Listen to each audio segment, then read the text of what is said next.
एक दिन मैं और मेरी दोस्त उसकी गाड़ी में घूम रहे थे और गलती से उसने एक और गाड़ी को टक्कर मार दी। वो बहुत डर गई और कार का ड्राइवर चिल्लाने लगा, तुमने मेरी गाड़ी को कैसे मारा, मेरा नुकसान भरो और अब भी माफ़ी मांगो। मेरी दोस्त घबरा गई और उसको कुछ समझ नहीं आया। फिर पुलिस आई और मेरी दोस्त से उसका लाइसेंस और इंश्योरेंस मांगा। उसने कहा, मेरे पास इंश्योरेंस नहीं है सर, मुझे माफ़ कीजिए। मैं और पुलिस दोनों हैरान हो गए। मैंने उसे पूछा, तुम्हारे पास थर्ड पार्टी इंश्योरेंस नहीं है? ये तो इंडिया में हर कार के ओनर के लिए मैंडेटरी है। उसने कहा, नहीं मेरे पास नहीं है। पुलिस ने मुस्कुराते हुए कहा, नुकसान का भुगतान तो करो और थर्ड पार्टी इंश्योरेंस ना होने की भी पेनल्टी पे करो। मेरी बेचारी दोस्त दुखी हो गई। मैंने उससे पूछा, तुम्हारे पास थर्ड पार्टी इंश्योरेंस क्यों नहीं है? उसने कहा, मुझे पता ही नहीं था, मुझे लगा इंश्योरेंस महंगा और कॉम्प्लिकेटेड होता है। मैंने कभी उसके बारे में कुछ सीखने की कोशिश ही नहीं की। क्या आप भी मेरी दोस्त की तरह हो? डोंट वरी, आज मैं उसके साथ आपके भी सारे डाउट्स क्लियर कर दूंगी थर्ड पार्टी इंश्योरेंस के बारे में। मैं आज बताऊंगी कि थर्ड पार्टी इंश्योरेंस क्या होता है, थर्ड पार्टी इंश्योरेंस क्यों लेना चाहिए, थर्ड पार्टी इंश्योरेंस में क्या इंक्लूडेड है और क्या नहीं, थर्ड पार्टी इंश्योरेंस का क्लेम प्रोसेस क्या है, और फाइनली क्या थर्ड पार्टी इंश्योरेंस सफिशिएंट है। तो चलिए शुरू करते हैं आज का वीडियो। लेकिन आगे बढ़ने से पहले लाइक बटन को दबाना मत भूलना और हमारे चैनल को सब्सक्राइब करें ताकि हमारी सारी इंफॉर्मेशनल कंटेंट पे आप अपडेटेड रह सकें।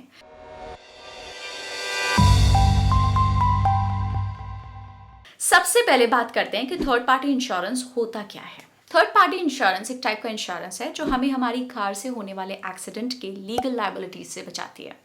जैसे हमारे केस में मेरी फ्रेंड ने किसी और की कार को टक्कर मार दी थी, उस केस में ये इंश्योरेंस काम आता है। इसे लायबिलिटी इंश्योरेंस या एक्ट ओनली इंश्योरेंस भी कहते हैं। ये इंश्योरेंस सिर्फ हमारी कार के द्वारा किसी दूसरे पर्सन, व्हीकल या प्रॉपर्टी को होने वाले डैमेज से हमें प्रोटेक्ट करता है, लेकिन इसमें हमें या हमारी कार को होने वाले डैमेजेस यानी कि ओन डैमेजेस कवर्ड नहीं होते हैं। यहाँ पे जो पर्सन डैमेज या इंजरी सफर करता है उसे थर्ड पार्टी कहा जाता है, हमें फर्स्ट पार्टी और हमारी इंश्योरेंस कंपनी को सेकंड पार्टी। अब अगर हमारी वजह से थर्ड पार्टी को कोई डैमेज या इंजरी हो जाती है तो सेकंड पार्टी यानी कि इंश्योरेंस कंपनी हमारी तरफ से कॉम्पनसेशन या लीगल एक्सपेंसेस पे कर देती है। ये कॉम्पनसेशन कोर्ट के फैसले या म्यूचुअल सेटलमेंट के हिसाब से होता है। कॉम्पनसेशन का अमाउंट डैमेज या इंजरी की सिवेरिटी और व्हीकल के टाइप पे डिपेंड करता है। फॉर एग्जाम्पल, अगर आप कार चला रहे हो और आपसे एक बाइक को टक्कर लग जाती है, जैसे राइडर को चोट लगती है और बाइक डैमेज होती है, तो आपको थर्ड पार्टी के मेडिकल एक्सपेंसेस और रिपेयर के खर्चे देने पड़ेंगे। अगर आपके पास थर्ड पार्टी इंश्योरेंस है तो आपकी इंश्योरेंस कंपनी आपके लिए ये खर्चे उठाएगी। इसका मतलब आपको आउट ऑफ पॉकेट कुछ नहीं देना पड़ेगा। मोटर व्हीकल्स एक्ट के हिसाब से इंडिया में हर कार के पास थर्ड पार्टी कार इंश्योरेंस होना चाहिए ताकि वो इंडियन रोड्स पे लीगली ड्राइव कर सकें। अगर आप बिना इंश्योरेंस के ड्राइव करते हो तो आपको लीगल प्रॉब्लम्स जैसे फाइन्स, पेनल्टीज या जेल हो सकती है। इसलिए आपके व्हीकल के लिए थर्ड पार्टी इंश्योरेंस होना और टाइम पे रिन्यू करना बहुत ज़रूरी हो जाता है।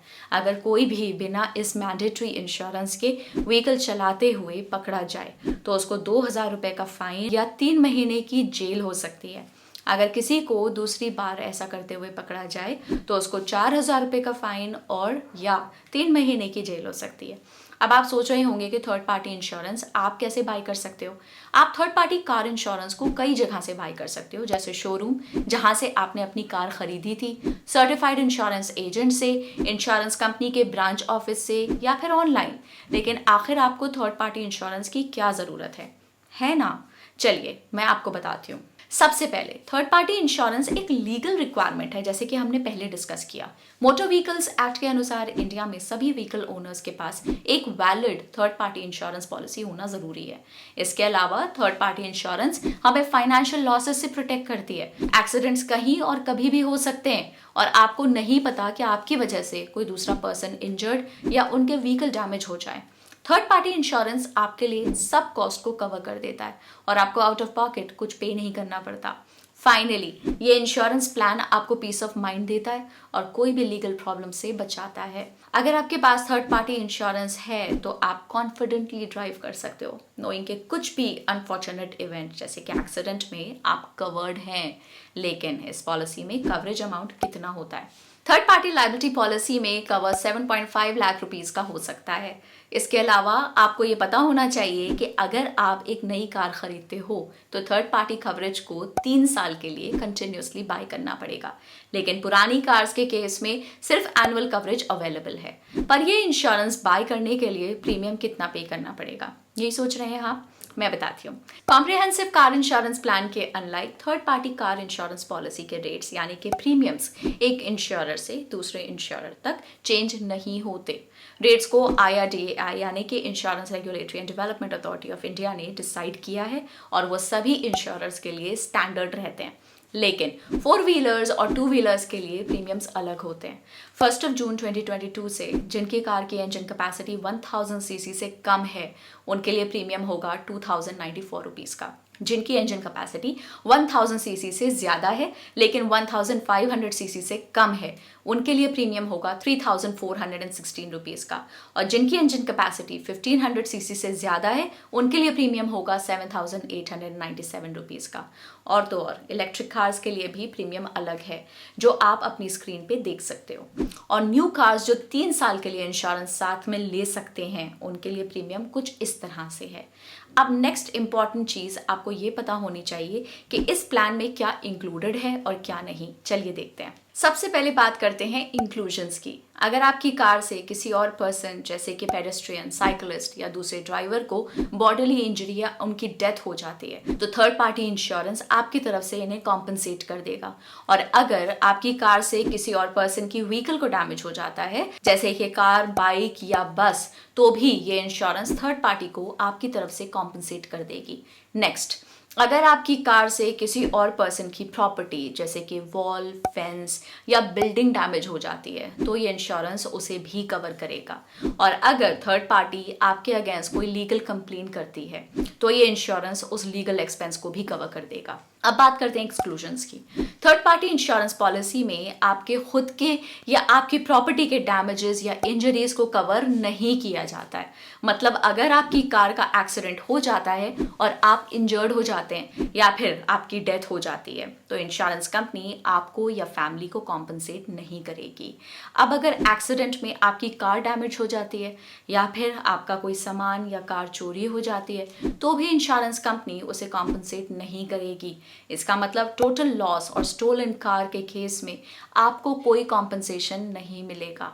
नेक्स्ट, नेचुरल कैलामिटीज से होने वाले कार डैमेज या इंजरी जैसे फायर, फ्लड, अर्थक्वेक एक्सेट्रा भी कवर्ड नहीं है। इसके अलावा मैन मेड डिजास्टर से होने वाले कार डैमेज या इंजरी जैसे वॉर, टेररिज्म, राइट्स एक्सेट्रा भी कवर्ड नहीं है। इंटेंशनली या फ्रॉडुलेंट एक्ट से होने वाले डैमेज या इंजरी जैसे अल्कोहल या ड्रग्स के इन्फ्लुएंस में ड्राइव करना भी एक्सक्लूडेड है। इसका मतलब थर्ड पार्टी इंश्योरेंस बहुत सी चीजें कवर नहीं करता। तो क्या थर्ड पार्टी इंश्योरेंस सफिशिएंट है? Is third party car insurance enough? Third party car insurance एक बेसिक और एसेंशियल टाइप का इंश्योरेंस है जो आपके पास होना चाहिए, लेकिन ये एक्सीडेंट में आपको होने वाले सारे रिस्क और एक्सपेंसेस को कवर नहीं करता। थर्ड पार्टी इंश्योरेंस सिर्फ थर्ड पार्टी को कवर करता है और आपको नहीं। मतलब कि आपको अपनी व्हीकल या बिलोंगिंग्स को रिपेयर या रिप्लेस करने का और अपनी इंजरीज का इलाज करने का खर्चा खुद उठाना पड़ता है जो बहुत ज़्यादा हो सकता है। इसलिए अगर आपको एक ज़्यादा कॉम्प्रिहेंसिव और कंप्लीट कवरेज चाहिए तो आपको कॉम्प्रिहेंसिव कार इंश्योरेंस के बारे में समझना चाहिए। अगर आप कॉम्प्रिहेंसिव इंश्योरेंस के बारे में और जानना चाहते हो तो डिस्क्रिप्शन बॉक्स में दिए गए लिंक पे आप क्लिक कर सकते हैं। अब मान लीजिए कि आपके पास थर्ड पार्टी इंश्योरेंस है और आपकी कार की वजह से दूसरी कार डैमेज हो जाती है, तो अब आप क्लेम कैसे फाइल करेंगे? चलिए मैं आपको स्टेप्स बताती हूँ। Claim process in third party insurance.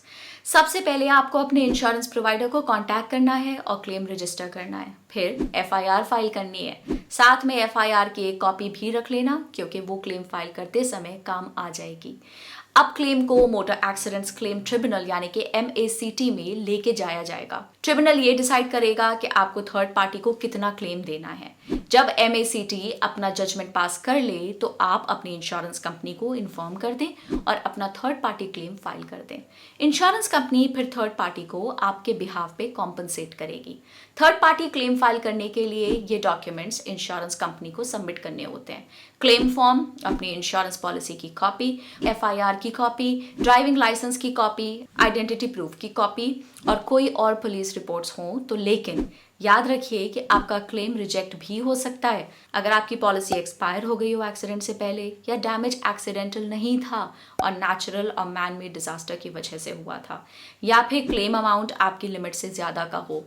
तो इसके साथ हमारी वीडियो यहीं पे एंड होती है। मुझे उम्मीद है कि ये वीडियो आपको थर्ड पार्टी इंश्योरेंस क्या है, ये कैसे काम करता है और आपको इसकी क्यों ज़रूरत है और आपके नीड्स के लिए बेस्ट प्लान कैसे चूज़ करना है, ये सब समझ में आया होगा। तो जाने से पहले हमें कमेंट्स में ज़रूर बताइए कि आपके पास कॉम्प्रिहेंसिव कार इंश्योरेंस पॉलिसी है या नहीं। Thank you for watching this video. अगर आपको ये वीडियो पसंद आया हो तो प्लीज़ इसको एक थम्स अप दीजिए और अपने दोस्तों के साथ शेयर कीजिए, और हमारे चैनल को सब्सक्राइब करना मत भूलिए, जहां आपको ऐसे ही और वीडियोस मिलते रहेंगे। तो फिर मिलते हैं नेक्स्ट वीडियो में। तब तक के लिए take care of yourself and stay healthy.